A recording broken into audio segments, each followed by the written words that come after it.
بہت ساری مائیں بچوں کو اچھی ریز کرنے کی کوشش تو کرتی ہیں، ان کو چاہیے کہ ان کے لیے دعائیں بھی کریں، اس لیے کہ ماں کی دعا اللہ تعالیٰ کے ہاں بہت جلدی قبول ہو جاتی ہے، بہت جلدی قبول ہوتی ہے۔ ایک نوجوان نبی علیہ السلام کی خدمت میں حاضر ہوئے، اے اللہ کے حبیب صلی اللہ علیہ وسلم، مجھ سے فلاں بڑا گناہ سرزد ہو گیا۔ نبی علیہ السلام نے فرمایا کہ جاؤ اپنی والدہ سے دعا کرواؤ، تمہاری والدہ کی دعا کی وجہ سے اللہ تمہارے گناہ کو معاف کر دیں گے۔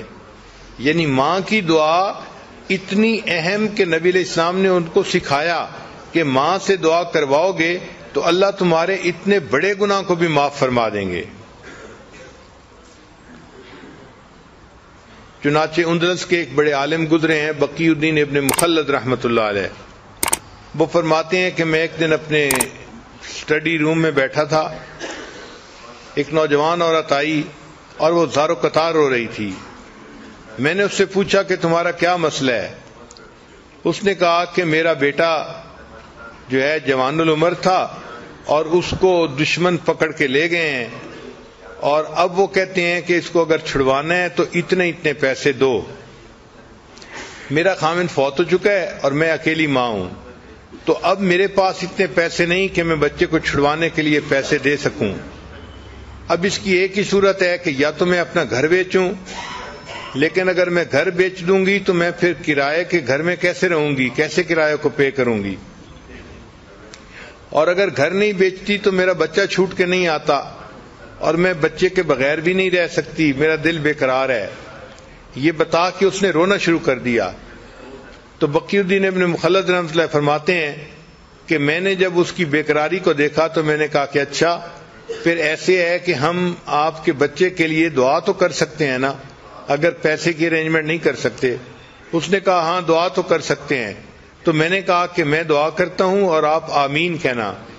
چنانچہ میں نے بچے کے لیے رو رو کے دعا کرنی شروع کر دی کہ اللہ اس کو دشمنوں سے نجات عطا فرما، اس کو آزادی عطا فرما، اور ماں بھی رو بھی رہی تھی اور ماں اس پر آمین آمین بھی کہہ رہی تھی۔ وہ کہتے ہیں کہ عجیب بات کہ اس کے بعد ماں کے دل کو تسلی ہو گئی اور وہ چلی گئی۔ ایک ہفتے کے بعد وہ اپنے اس نوجوان بیٹے کو لے کر میرے پاس آئی۔ میں نے اس سے پوچھا کہ کیا تم نے بیٹے کو چھڑوانے کے لیے گھر بیچا تھا؟ اس نے کہا نہیں۔ میں نے کہا پیسے دیے تھے؟ اس نے کہا نہیں۔ میں نے کہا پھر تمہارا بچہ چھوٹ کیسے گیا؟ اس نے کہا کہ میرے بچے سے خود سٹوری سننے کے ہوا کیا۔ تو میں نے بچے کو کہا کہ بچے مجھے سٹوری سناؤ۔ بچہ کہنے لگا کہ میں جیل میں تھا اور میرے پاؤں میں موٹی موٹی زنجیریں ڈالی گئی تھی لوہے کی، تو میں ایک دن بیٹھا ہوا تھا، اٹھ کے میں چلنے لگا تو میں نے دیکھا کہ زنجیر ٹوٹ کے نیچے گر گئی۔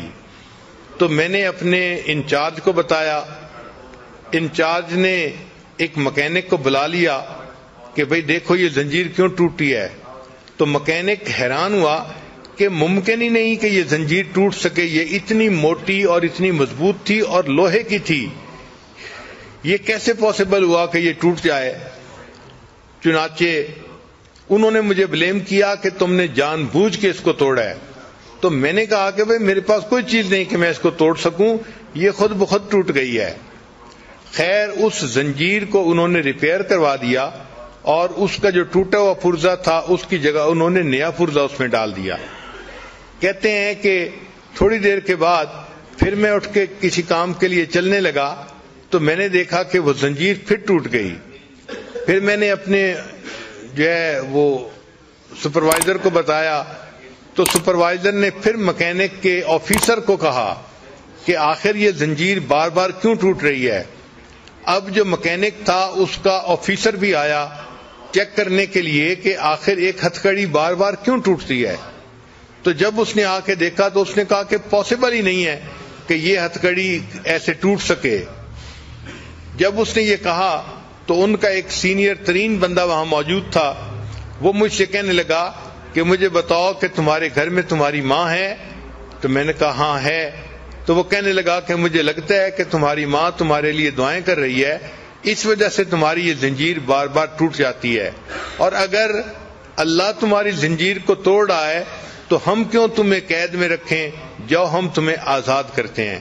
انہوں نے بغیر کسی پیسے کے اس بچے کو آزاد کر دیا اور بچہ اپنی ماں کے پاس واپس آ گیا اور اللہ نے ماں کی دعا کو قبول کر لیا۔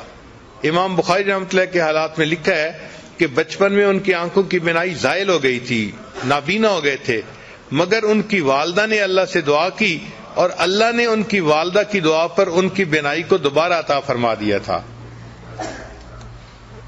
تو ماں اپنے بچوں کی نیکی کے لیے اللہ سے دعائیں بھی مانگتی رہے۔ بہرحال اللہ تعالیٰ نے دنیا میں ماں کو بنایا ہے ایک نمونہ کے طور پہ کہ میرے بندو، اگر تم میری رحمت کا دنیا کے اندر پریکٹیکل منظر دیکھنا چاہتے ہو تو ایک ماں کو دیکھ لو کہ ماں اپنی اولاد سے کتنی رحیمیت کا معاملہ کرتی ہے، اس کی مامتا کیسی ہوتی ہے۔ چنانچہ ماں کو اولاد سے اتنی محبت ہوتی ہے، اپنا سب کچھ قربان کر دیتی ہے اور اس قربانی کو کچھ سمجھتی نہیں ہے۔